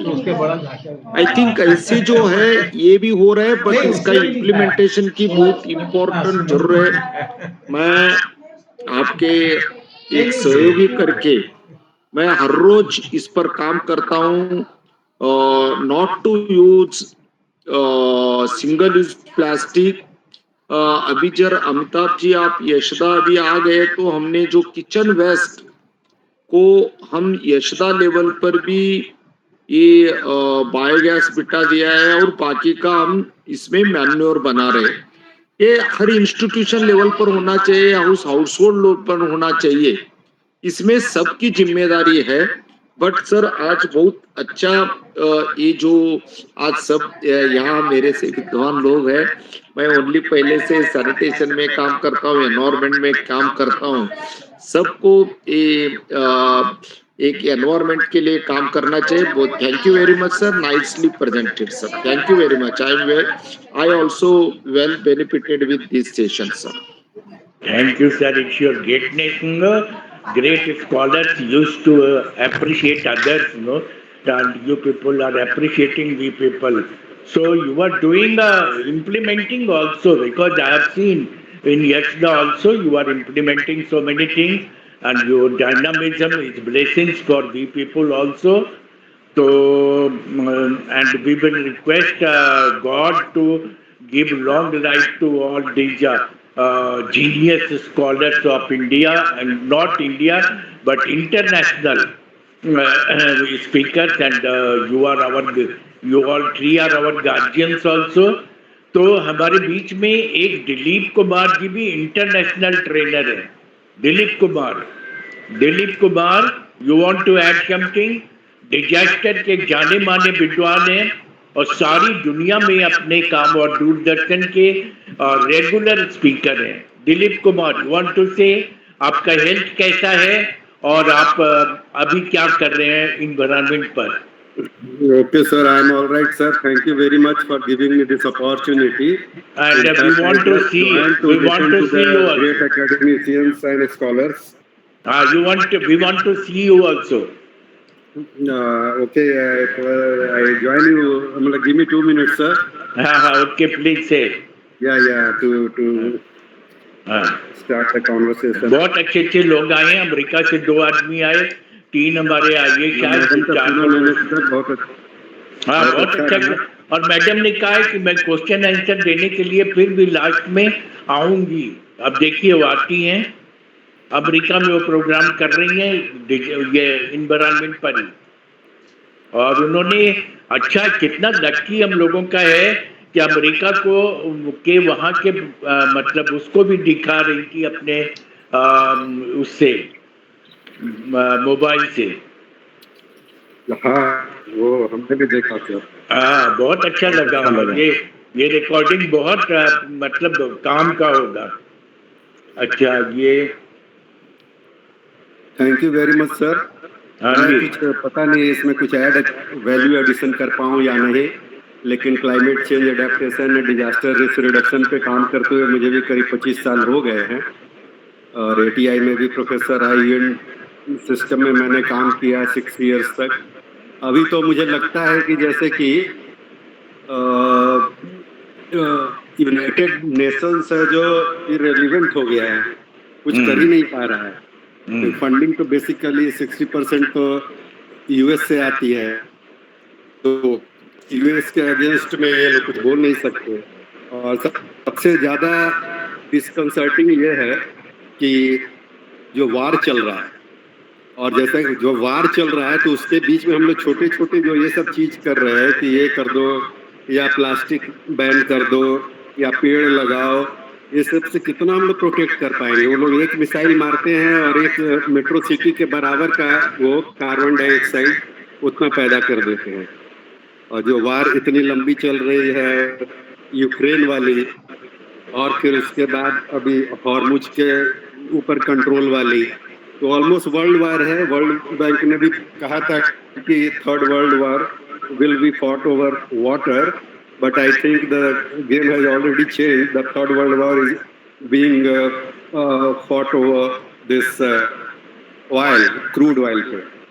ये चल रहा है, तो वर्ल्ड वार ही है और क्या है। एंगेजमेंट है सारी कंट्रीज पे, सारे के सप्लाई चेन इफेक्टेड हो गए हैं, इकोनॉमी इम्पैक्ट हो रही है। और गरीब कंट्रीज की तो इकोनॉमी इतनी रिजिलियंट नहीं रहती या डेवलपिंग कंट्रीज की कि वो शॉक एब्जॉर्बर में रहे। और उनका ट्रम्प साहब का अमेरिका फर्स्ट के कारण पूरा सारे दुनिया में है जो हड़कंप मचा हुआ है। तो एक यूनाइटेड नेशंस का प्रिंसिपल था सर, कि मैं वो सोचता हूँ कि एक पोल्यूटर पेज प्रिंसिपल, तो क्या ये वार में अप्लाई नहीं होता? जो पोल्यूट कर रहा है कंट्री, उसे जो वो करे किया जाए, कार्बन क्रेडिट जिसका कम हो ज़्यादा हो, इस बेसिस पे पेनलाइज किया जाए। वार का भी जो डेफिनेशन चेंज करना चाहिए कि आप इतना ही अगर पर डे इतना कार्बन डाइऑक्साइड जनरेट करने तक का ही उस पर आप कर सकते हैं। लेकिन इस तरह का प्रेशर ग्रुप और एक बनाना पड़ेगा इंटरनेशनल लेवल पे, जो कि जिसमें अभी जैसे नाटो भी अलग है, तो 3rd वर्ल्ड कंट्रीज और इसे मिला जुला कर सब लोग कर सकते हैं। और अमेरिका जो है पूरे अपने डिक्टेट कर रहा है, अभी भी लगता है कि माइट इज राइट वाली स्थिति हो गई है। वेनेजुएला के प्रेसिडेंट को भी तो सीधा तो किडनैप कर लिया गया कि ठीक है हमें वहाँ का ऑयल चाहिए। तो इस तरीके से तो दुनिया ऐसे चल रही है, कहीं भी ऐसा नहीं लग रहा है कि कोई चीज़ का रूल एंड रेगुलेशन जहाँ पे है सिविलाइज सोसाइटी वहाँ फॉलो हो रहा है। लेकिन जहाँ पे ये बहुत मतलब दुखदाई बात है कि हम लोग जो इस तरीके के वर्ल्ड में न्यू वर्ल्ड ऑर्डर में रह रहे हैं और कोई फ्यूचर भी कुछ पता नहीं लग रहा है क्या होगा। और इसी बीच अभी हम लोग इवन जॉब मार्केट में भी AI का इम्पैक्ट देख रहे हैं। तो इससे लग रहा है कि भाई काफी world is changing for the better और for the worse actually we do not know, we are literally clueless about it. So क्या अभी किस तरीके से जाएगा और द सिचुएशन विल अनफोल्ड, वो हम लोग को पता नहीं लग रहा है। तो इस पे अपनी इकोनॉमी को रिजिलियंट बनाए रखने के लिए, जैसे कि क्लाइमेट चेंज का तो इम्पैक्ट तो बढ़ता ही जा रहा है, कंक्रीट जंगल्स बनते जा रहे हैं। यहाँ दिल्ली में मैं फेस कर रहा हूँ इस बार इतनी सीवियर हीट वेव चल रही है और उसका हीट आइलैंड इफेक्ट भी, उसके कारण भी काफ़ी ज़्यादा असर हो रहा है।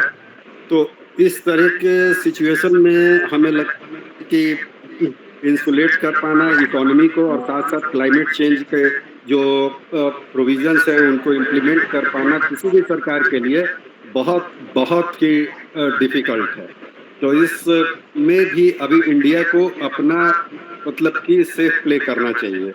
और जलवायु परिवर्तन वो तो उसके इम्पैक्ट तो हम लोग अभी मैं डिस्ट्रिक्ट एडमिनिस्ट्रेशन कुल्लू मनाली वहाँ से बुलाया गया था ट्रेनिंग देने के लिए, तो वहाँ पर जाकर देखा कितने लैंडस्लाइड्स हो रहे हैं, कितना गली इरोजन कितने हैं, जो उसका ग्रीन कवर है हिल्स पे वो सब खत्म हो गया, जिसके कारण और भी है जो ये लैंडस्लाइड्स वगैरह बढ़ रही है। डेवलपमेंट का मतलब है कि डिजास्टर और लाना, इस तरीके की सिचुएशन बन रही है फ्रेजाइल हिमालयन इकोसिस्टम में भी। तो बहुत सारी तरह की प्रॉब्लम्स है, वहाँ भी बायोडाइवर्सिटी लॉस हो रहा है, बहुत सारे कंक्रीट के स्ट्रक्चर्स क्रिएट किए जा रहे हैं। तो एक जो भारत सरकार का जो मोटा सा इंग्लिश में ग्रंथ है हाई पावर कमेटी की रिपोर्ट जो अंग्रेजी में, लेकिन उसके कवर पे एक शायर ने बहुत अच्छी शायर लिखी, उस पर शेर दिया गया है। उस पर है कि विकास वैसा हो जो आफत से बचाए, विकास वैसा ना हो जो खुद ही आफत बन गया है। The kind of development we are doing that needs a closer scrutiny, how to in fact reduce disaster through development.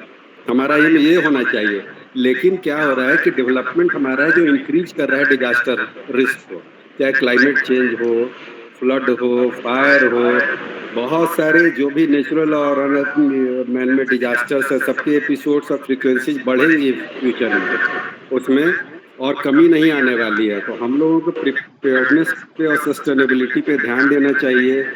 Sustainable development goal 17 है जो कितना इम्प्लीमेंट हुआ, तो ये भी अभी चेक करने की ज़रूरत है।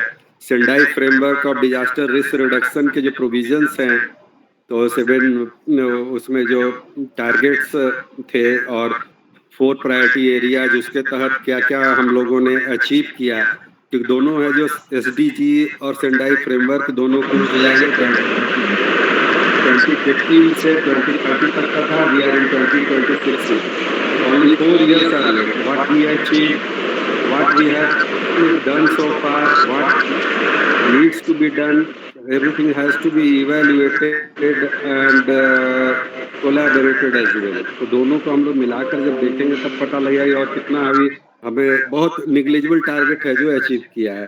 30 तक वो भी संभव नहीं है, that will spill over to another decade or so. So that is going to happen after 2030. लेकिन इस तरह के सिचुएशन में हम लोग रह रहे हैं, बहुत ज़्यादा अनसर्टेनिटी बढ़ गई है।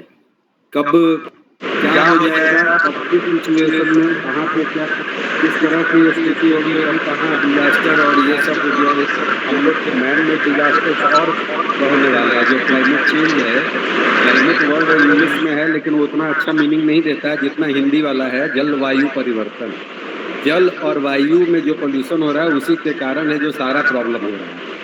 वाटर फुटप्रिंट हम लोग कम नहीं कर रहे हैं, वाटर डिमांड बढ़ रही, फिर कार्बन डाइऑक्साइड का फुटप्रिंट बढ़ रहा है। तो ये सब इसे कम करने के लिए हमने समेकित रूप से in a comprehensive manner we have to take action.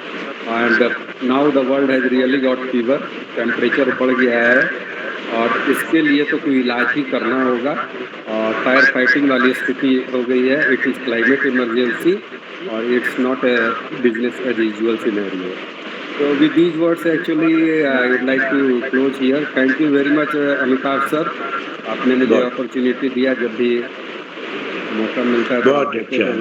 हाँ, ये जरूर। Thank you very much. और एक फुल प्लेज आपका प्रोग्राम भी हम लोग सुनेंगे और आप सभी ने जो आंख खोल दी। और एक चीज हमने देखा कि मैन मेड डिजास्टर जो हो रहा है ना, उसके वजह से जो पॉल्यूशन हो रहा है, तो इस पर ध्यान देने की जरूरत है। और ये जो लोग जानबूझ के लड़ रहे हैं और कर रहे हैं, और देश में ये जो मतलब जलवायु को इन्वायरमेंट को खराब कर रहे हैं, उसके लिए सबको इस पर एक नेचुरल डिजास्टर और नेचुरल इन्वायरमेंट को चेंज करने के लिए जो हमको करना है, उससे ज्यादा ये मैन मेड डिजास्टर पर से होने वाले पॉल्यूशन को दूर करने के लिए सोचना है, ऐसा हमने सोचा। और ये इन्वायरमेंट से इकोनॉमिक्स पे क्या असर पड़ता है, हमारे इकोनॉमिस्ट भी आज हमारे साथ हैं luckily. Harsh ji, what you wanted to add something, want to see you also, please come on the picture also and explain please. हमारे धरती पे ऐसे ऐसे विद्वान हैं, all people should know that we have got great scholars in India. Okay, हाँ sir light तो वैसे नहीं है कि मैं आ पाऊँ स्क्रीन पे, पर कोई बात नहीं, I am giving my take. Sir actually हम लोग को चाहिए 167 something trillion dollars to achieve the 2070 net zero emission targets. अब सब कुछ ठीक है, सब बढ़िया है कि हम मखाने की खेती कर लेंगे, हम रिवर को बचा लेंगे, हम सब कर लेंगे। तो जैसा दिलीप सर ने कहा कि उनकी एक मिसाइल हमारे सारे एफर्ट्स को जीरो कर देगी। आपको ये जानकर शायद हैरानी हो या ना हो, पता नहीं, लेकिन 10.1 ट्रिलियन डॉलर्स चाहिए हमें अभी 2030 आने तक इस गोल को अचीव करने के लिए, जो actually I guess 2.5% of the GDP है। सवाल ये नहीं है कि हम करेंगे या नहीं करेंगे, सवाल ये है कि हमारे पास इतना पैसा आएगा कहाँ से, इतनी टेक्नोलॉजी आएगी कहाँ से। जैसा मैम ने सवाल उठाया कि जो सोलर पावर है, जो बड़े बड़े सोलर पैनल्स होते हैं, वो जब खराब होते हैं तो उनकी सस्टेनेबिलिटी का क्या, और कॉमन बट डिफरेंशिएटेड रिस्पॉन्सिबिलिटी का क्या, जो सारी कंट्रीज पॉल्यूशन क्रिएट कर रही हैं उन सारी चीजों का क्या। तो ये सारा फैक्टर्स है जो कहीं ना कहीं दुखी करता है, लेकिन फिर भी let us see what we have for the future. Thank you sir. Short में you have narrated so many things and you have given valuable data also. तो टाइम भी तो बहुत हो गया। अभी डॉक्टर ये भी हैं, डॉक्टर स्नेह प्रभा जी हैं, उमेश जी हैं, शॉर्ट में। हाँ संगीत,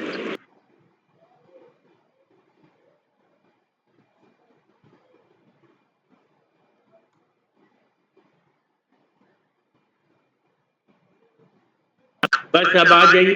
Sangeeta ma'am is also joining. Sangeeta ma'am, हाँ आइए।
अच्छा अच्छा, ये हमारा आवाज ही नहीं जा रहा था। तो चंद्रेश्वर खान जी, आप कुछ बोलेंगे? चंद्रेश्वर खान जी जी जी, हाँ, ये बहुत बहुत धन्यवाद। बड़ी अच्छी चर्चा हुई पर्यावरण पर। मैं सारे विद्वान लोगों ने अपनी बातों को रखा है, केवल ये देखना है कि पर्यावरण का जो शब्द का होता है परि और आवरण, जिससे हम घिरे हुए हैं, हमारे आसपास में क्या है, जिससे हम घिरे हुए हैं, पानी से, वायु से, तो ये सब जो बैलेंसिंग है, ये आपका प्रयास और ये आवाज बहुत है, इसलिए मेरी आवाज जा नहीं रही होगी, कहीं डिस्टर्बेंस बहुत है। हाँ, सभी को आप अभी तक लोग पर्यावरण के मामले में एकजुट नहीं हो पाए, और पर्यावरण आइसोलेशन में कभी ठीक नहीं होगा कि एक देश चाहेगा कि हम ये काम करें और ये काम नहीं करें, तो सारे लोगों को मिल करके, इसीलिए भारतीय व्यवस्था में जो मंत्र था कि सब कुछ शांत हो, आपस शांति, तो मैं इन चीजों को कैसे होगा ये हम सभी समझते हैं, और अभी जो करना है वो बचत, कि जिस तरह से लोग कीमती से कीमती चीज को बचा रहे हैं, सबसे अधिक कीमती चीज तो पानी हो जाएगा। तेल के पीछे हम इतना भाग रहे हैं, लेकिन पानी की हमारी चिंता नहीं। तेल के बिना जीवन रह जाएगा, पहले तेल के बिना जीवन था, बाद में भी जीवन रहेगा, लेकिन पानी के बिना जीवन नहीं रहेगा। तो इन चीजों को प्राथमिकता देते हुए इस प्रयास को लगातार करने के लिए एक दिन पर्यावरण दिवस मनाने से पर्यावरण बनने वाला नहीं है। मैं कोई दूसरे भाव से नहीं बोल रहा हूं कि पर्यावरण दिवस, हर दिवस पर्यावरण दिवस, हर दिवस जल दिवस है, वायु दिवस है। ये मनोधारणा, ये माइंडसेट जब हम लाएंगे तब उसके माध्यम से बहुत कुछ होगा।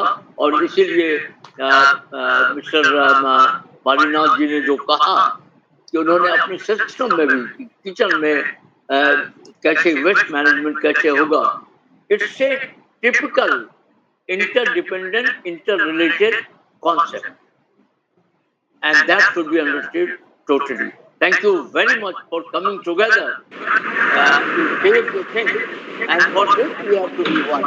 बहुत बहुत धन्यवाद। आपस शांति, पानी शांत हो, आवाज शांत हो, और ये आप देखेंगे कि सब कुछ है, लेकिन यदि पानी नहीं है, पानी रहेगा उबरो इसको हमें समझना पड़ेगा। और धीरे बहुत बढ़िया था कि हम लोग बोलते थे कि पानी के लिए होगा, पानी के लिए होगा, और फिर कुछ हो गया। तो ये सारे कैलकुलेटेड मूव्स हैं, और पर्यावरण के लिए भी इंटीग्रेटेड कैलकुलेटेड मूव्स को लाना पड़ेगा कि हम किसी भी हालत में किसी को पर्यावरण से छेड़छाड़ करने नहीं दे। बहुत बहुत धन्यवाद। मुझे और अभी कुछ कहना है, विद्वानों ने क्या किया। Thank you. बहुत अच्छा डॉक्टर स्नेह प्रभा और उमेश जोशी जी रह गए, लेकिन टाइम बहुत हो गया। अब हमारे सभी लोग आए, उनको अपने अपने उसमें जाना भी है। तो संगीता जी ने कहा था भी फोन करके कि मैं देखती हूँ, लेकिन यहाँ बहुत शोर हो रहा है तो शायद नहीं आ पाई। तो कल हम लोग का सत्संग होगा, कल रामायण महाभारत का कृष्णा जी और अरुण कुमार दुबे और डीजे शर्मा, तीन सन्यासी आ गए हमारे बीच में। सबको इसे रिक्वेस्ट है कि कल जरूर आइएगा। जोशी जी एक लाइन कुछ लास्ट में बोलेंगे क्या? हाँ, ये बहुत अच्छा रहा आज का। और जोशी जी, भोरा साहब का, हाँ संगीता मैडम का, मालिना कालसेठी साहब का जो लेक्चर था बहुत ही बढ़िया रहा। और हमारे विद्यानाथ झा साहब, गोपाल चंद्रेश्वर खान साहब, शंकर गोपाल जी जी, अजनबी। हाँ, हाँ। इन लोगों ने बहुत अच्छा वार्ता दी और हमारे ग्रुप के लिए बहुत महत्वपूर्ण वार्ता है। कुछ आवाज आ रही है, कुछ बंद कर लें अपना माइक और तो सुनाई देगा। और अगर देखिए कि इसको जलवायु परिवर्तन है, वायु प्रदूषण है, जल प्रदूषण है, वनों की कटाई है, जैव विविधता की हानि है, वेस्ट डिस्पोजल की प्रॉब्लम है, इरोजन ऑफ सॉइल है, वाटर स्कैरसिटी है, एनवायरमेंटल पोल्यूशन के साथ सी पोल्यूशन, और आप देखिए कि सारी समस्या हमारे यहाँ किसकी है? जनसंख्या की है। तो ये सभी कुछ ना कुछ कंट्रीब्यूट कर रहे हैं हमारे इन्वायरमेंटल पोल्यूशन पे। तो हम सभी का कर्तव्य है, और जो हमारे वक्ता हैं सब इलीट वर्ग से हैं, इंटेलेक्चुअल वर्ग से हैं, लेकिन जब तक ये नीचे के लोग नीचे स्तर पर, यानी कि हर एक जन समुदाय को इसमें पार्टिसिपेट नहीं करेंगे, तब तक ये समस्या हल नहीं होने वाली। तो सभी का ये प्रयास हो कि इस जागरूकता को फैलाया जाए, और इसके लिए अमिताभ जी आपको बहुत बहुत आभार और धन्यवाद। Thank you. बहुत अच्छा, बहुत अच्छा। और लास्ट में खाली स्नेह प्रभा जी सबको धन्यवाद दे दीजिए।